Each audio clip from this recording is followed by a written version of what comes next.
शेरा नाम का शेर जंगल के सबसे कुशल और सबसे ज्यादा क्रूर शिकारियों में गिना जाता था। अपनी टीम के साथ उसने अनगिनत भैंसों, हिरणों, वन्य जानवरों का शिकार किया था। उसकी ताकत और क्रूरता से जंगल के सभी प्राणी थर थर कांप जाते, जिसके परिणाम स्वरूप अब उसे अपनी काबिलियत और ताकत पर घमंड बढ़ने लगा। एक बार उसने अपनी टीम के साथियों से कहा, आज से जो भी शिकार होगा उस पर सबसे पहले मेरा हक होगा। मेरे खाने के बाद ही बचा कूचा तुम सभी आपस में बांट कर खा लेना।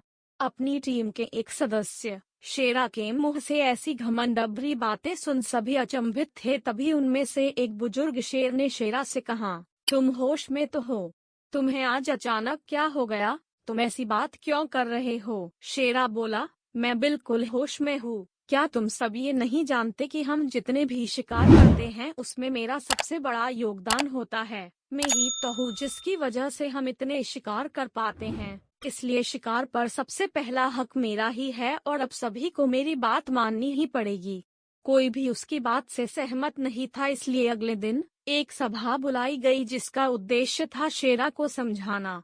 हम मानते हैं कि तुम एक श्रेष्ठ कुशल शिकारी हो, लेकिन क्या ये बात भी उतनी ही सच है कि बाकी के सदा भी अपना जी जान लगा देते हैं डंडा? इसलिए हम इस बात के लिए सहमत नहीं हो सकते कि शिकार पर पहला हक तुम्हारा हो। हम सब मिलकर शिकार करते हैं और हमें मिलकर ही उसे खाना चाहिए। टीम के सभी सदस्यों ने शेरा से कहा। शेरा इस बात को सुन गुस्से से अपने बड़ी ई की मात्रा घमंड में चूर होकर बोला, तुम सबकी मति मारी गई है जो मेरी बात को मानने से इनकार कर रहे हो। अगर ऐसी ही बात है तो आज से मैं अकेले ही शिकार करूंगा और तुम सब मिलकर खुद अपने लिए शिकार करना। जब भूखे मरोगे तब मेरे पास गिड़गिड़ाते हुए मत आना। और ऐसा कहते हुए घमंडी शेरा सभा को छोड़कर चला गया। कुछ ही समय बाद जब शेरा को जोरों की भूख लगी तो वह शिकार करने गया। वो भैंसों के एक झुंड की तरफ दहाड़ते हुए बढ़ा, पर वो देखकर हैरान रह गया कि जो भैंस से उसे देखकर ही कांपने लगती थी आज उसके आने पर जरा भी नहीं घबराए, उल्टे एकजुट होकर उसी का मरमार कर दूर खदेड़ दिया।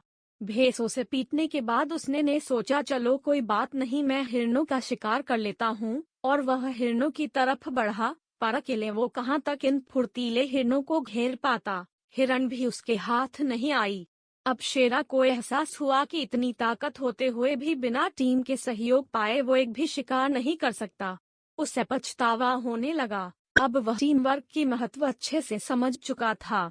वह निराश बाकी शेरों के पास पहुंचा और अपने इस व्यवहार के लिए क्षमा मांग ली और एक बार फिर जंगल उसके आने की उसकी टीम के खौफ से कांपने लगा।